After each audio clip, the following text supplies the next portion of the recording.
அனைவருக்கும் வணக்கம். சக்தியும் நானும். நவகிரக தோஷங்கள் விலகி நம்முடைய வாழ்க்கை சிறப்புற செய்ய திருஞான சம்பந்தரால் படைத்தருளப்பட்ட பாடல் தான் இப்போ நான் உங்களுக்கு கொடுக்க போகிறேன். இந்த பாடலை பாராயணம் செய்கிறது மூலயமா நவகிரக தோஷங்கள்லேருந்து நம்ம விடுபட முடியும்.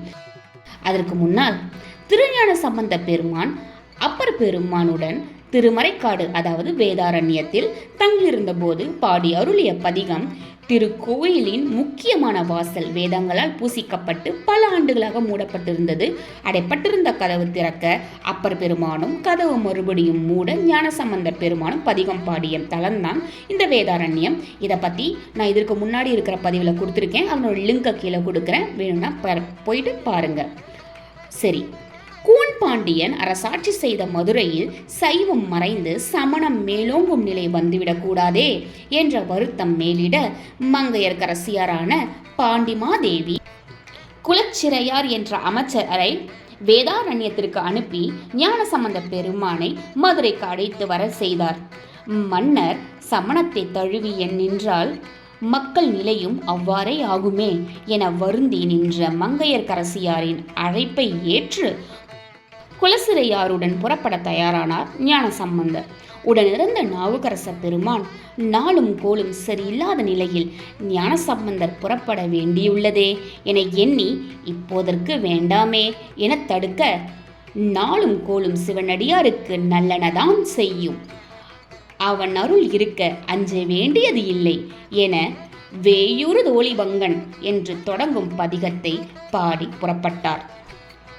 இப்பதிகத்தை பாராயணம் செய்வோர் நவகிரகங்களினால் ஏற்படும் கெடு பலன்களில் இருந்து விடுபட்டு சுப பலன்களை பெறுவார்கள்.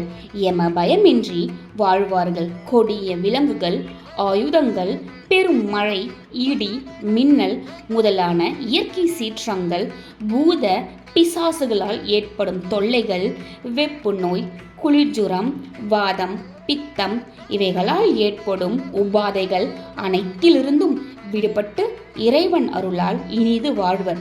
இல்லத்தை விட்டு புறப்பட்டு வெளியில் செல்லும் போது பாதுகாப்பாக சென்று பத்திரமாக திரும்பி வர இந்த பதிகம் நமக்கு உறுதுணை புரியும். இப்பதிகத்தின் மேன்மையினை எடுத்துரைக்க வார்த்தை இல்லை. பாராயணம் செய்து அனுபவித்து மற்றவர்களுக்கும் அறிமுகப்படுத்தி இணையற்ற பலனை இறையருளால் பெறுவோம். கோளறு பதிகம் என்ற பெயரே இப்பதிகத்தின் பெருமையை சொல்லும். எந்த நலிவும் வராமல் அடியாரை காக்கும் இந்த பதிகம் நம் நித்திய பாராயணத்தில் நிச்சயம் இடம்பெற வேண்டும். இதோ பாடல். வேயுறு தோழி பங்கன் விட முண்ட கண்டன் மிக நல்ல வீணை தடவி மாசரு திங்கள் கங்கை முடி மேலணிந்தென் ஊழமை புகுந்த அதனால் ஞாயிறு திங்கள் செவ்வாய் புதன் வியாழன் வெள்ளி சனி பாம்பிரண்டும் உடனே ஆசரு நல்ல நல்ல அவை நல்ல நல்ல அடியார் அவருக்கு மிகவே.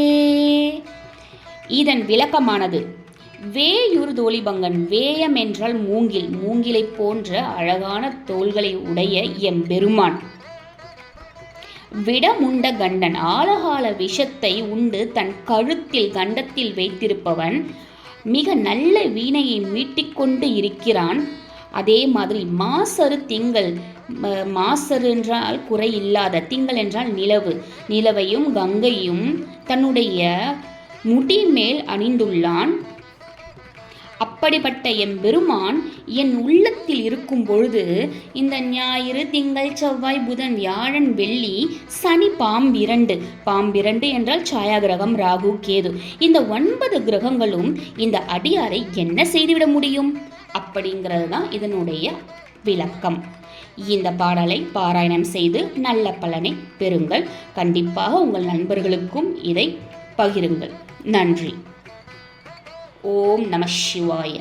தென்னாடுடைய சிவனே போற்றி, எந்நாட்டவர்க்கும் இறைவா போற்றி. ஹர ஹர மகாதேவா.